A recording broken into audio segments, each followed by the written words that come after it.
hand when you treat me like as if I'm a one night stand. When you know my heart's love for you run real deep. When you keep the love I desire for from me. Yeah, you expect much more than you're willing to give. People say. Hello, and thank you for tuning in to Street Therapy. I'm Tyra Jackson, your host, and today's special guest is rap artist, hip-hop rap artist, Allcity. We have him in the building today, and we're going to be discussing his hit single, I'm in Love. We're going to talk about the music industry, so let's get right into the discussion. Hey, Allcity. Hey, what's up, Tyra? What's cracking?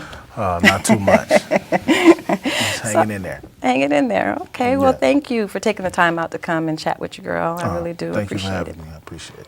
So tell me, where did you get the name Allcity? Well, actually, that name was given to me, and it kind of fit, so I just kind of ran with it. But what it represents is the type of music that I try to make, and what I'm pushing is just basically what I'm saying is I make music for everybody.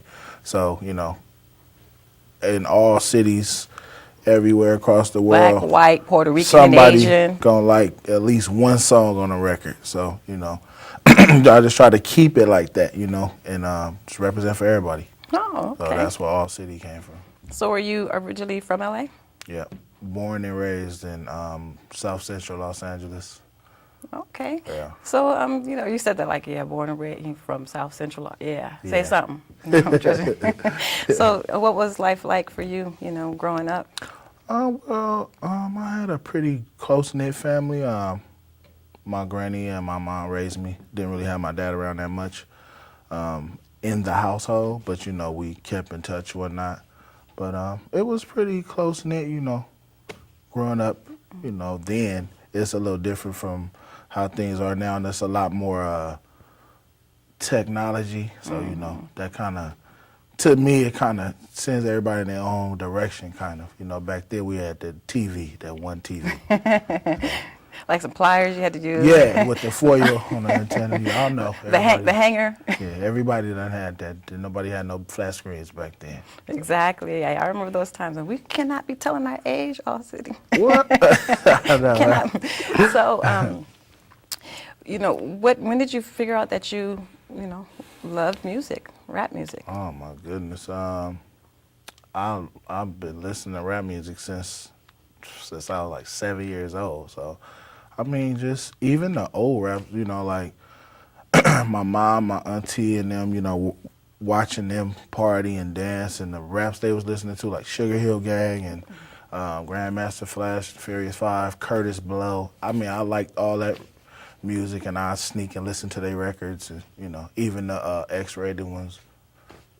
I listened to those too when nobody was around, but I always like rap music. I emulate the songs, get in the mirror with the brush, and so I always like rap music, break dancing, pop, like I was just always into the music culture anyway. So I guess like forever, so as far as I can remember. Okay, so when did you know that you wanted to start? When did you start taking it more seriously? Middle school. You go through middle school, you always had that one guy that just think he just Curtis Blow or, So at my school, we used to always have cats shoot the dozens, bagging. So people would go home and write raps about each other. So that's kind of how it started, Lunchtime, you don't want to get dissed at school because, you have to deal with that for a week or two. So that's how I got started, just like battle rapping, like bagging on each other, and it just kind of went from that to taking it more serious as I got a little older. But middle school is when I really. Okay, so I understand that you were in a group before. Could you Yes. Could you give us a little bit of information? It was Black Cats? Well, yeah, the first group I was in was me and my best friend. We formed a group called the Black Cats, and that's when I was in high school, 11th grade.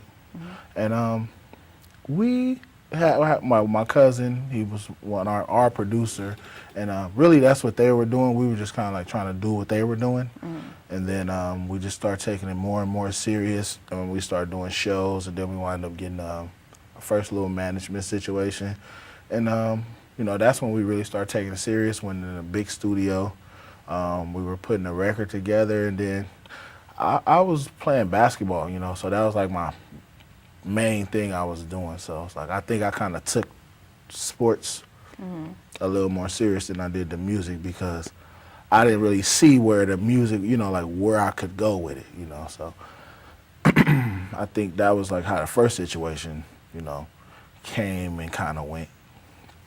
So when you were in the Black Cats, did you guys get along well? Or, you know, was there a little bit of, you know, sometimes, you know, when you're in groups, if one person is talented than the other, Yeah. sometimes people feel like, oh, well, you know, I'm not getting enough attention, or did you guys support each other? Yeah, we did, because that was my best friend. Like, to this day, we still best friends. So, you know, it was never a thing like that with me and him, you know. Later on, I went to be in a bigger group with, like, 7 people. And even then, you know, we was like family, but obviously that started to cause division. But the group situation is just dealing with a lot of personalities. It's kind of hard. Right. So how do you guys figure out who does what, you know, or do you guys just take turns, you know, when In you're the group? Yeah. No.